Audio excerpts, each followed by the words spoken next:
The Galactic Academy security systems were considered impenetrable.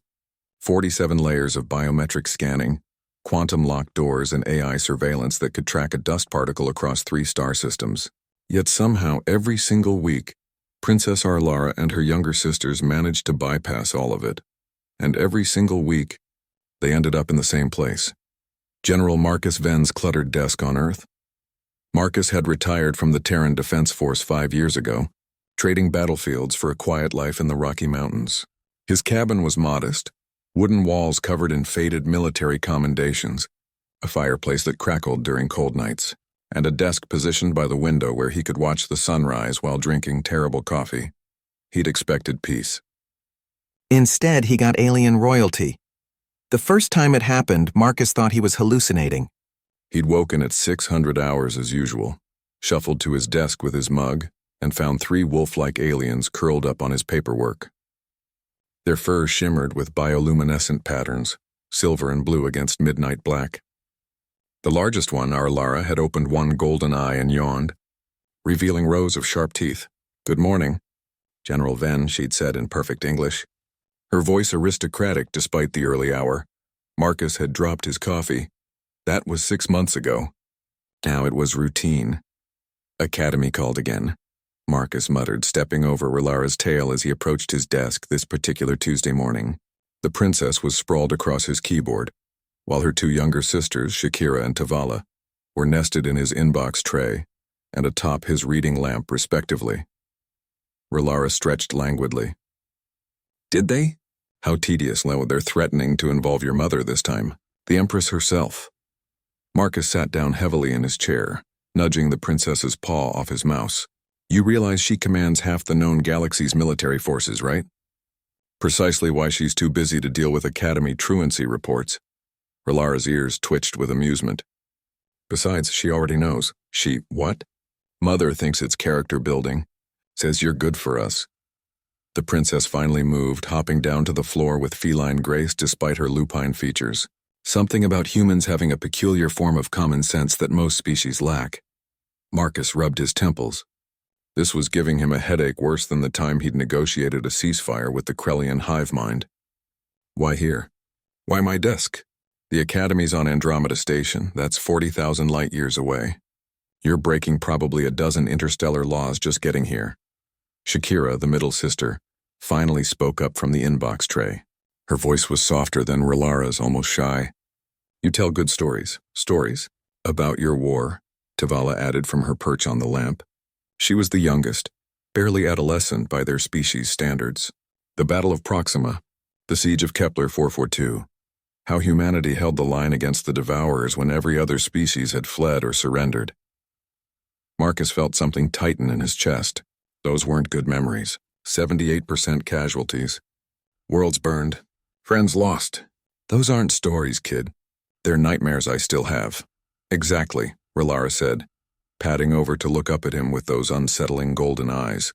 "The Academy teaches us military theory, tactics, strategy, all very sterile, very calculated." She paused. "They don't teach us what it means to stand your ground when retreat is the logical option. They don't teach us why humans stayed and fought when the mathematics said you couldn't win. We were too stubborn to know better," Marcus said quietly. "No." Arlara's voice was firm. "You understood something the galaxy's greatest minds couldn't quantify. That some things are worth more than survival probability percentages. Home, honor, each other." She sat, her tail curling around her paws. "The Academy trains us to be efficient commanders. You remind us why we'd want to command in the first place." Marcus stared at the 3 alien princesses occupying his personal space. Behind Arlara's confidence, he saw the weight of future responsibility. Behind Shakira's quietness, keen observation. Behind Tavala's youth, a hunger to understand. They weren't escaping the Academy because they were delinquent. They were searching for something the galaxy's best institution couldn't provide. "Your security is terrible. By the way," Arlara added, breaking the moment, "I've told you 17 times to upgrade your perimeter sensors. Any competent infiltrator could what? Break into a retired general's cabin to steal his collection of antique Earth coffee mugs?" Marcus shook his head. "Besides, if the Empress's daughters can bypass Galactic Academy security, My motion sensors aren't going to slow you down. True. Relara's ears perked up with pride. Though that was particularly clever this time. Tavala created a quantum echo of our biosignatures in the dorm rooms, while Shakira hacked the transportation grid authorization codes. I merely provided tactical coordination. You're going to give your instructors a collective aneurysm. They're already having those. The princess grinned, showing too many teeth. Headmaster Zakharov called Mother yesterday, said we were incorrigible examples of nobility, who refused to respect institutional authority. What did your mother say? She asked him if he'd ever met a human. Despite himself, Marcus laughed. It started as a chuckle and grew into the first genuine laugh he'd had in weeks. The princesses watched him with expressions that might have been satisfaction. All right, Marcus said finally, opening his desk drawer and pulling out his old tactical datapad. Since you're here anyway, let's talk about the Battle of Io. The official records say we won through superior positioning. Want to know what actually happened? 3 pairs of golden eyes fixed on him with immediate attention. We improvised, Marcus continued. Our communication network was down. Our flagship was venting atmosphere. Command structure had collapsed.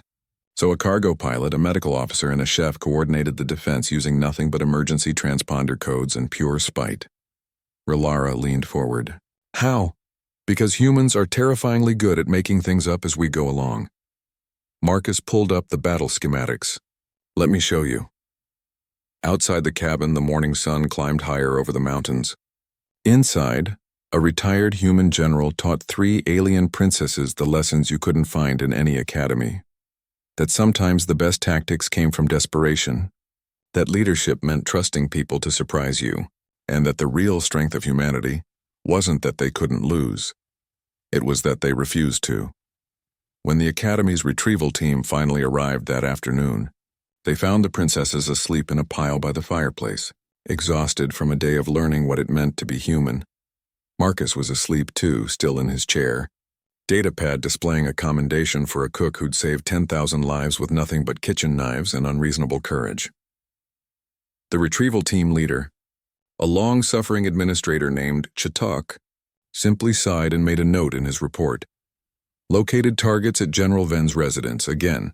Recommend ceasing recovery efforts and simply scheduling regular transport. The Empress concurs. After all, some education couldn't be found in classrooms. Some lessons required a human.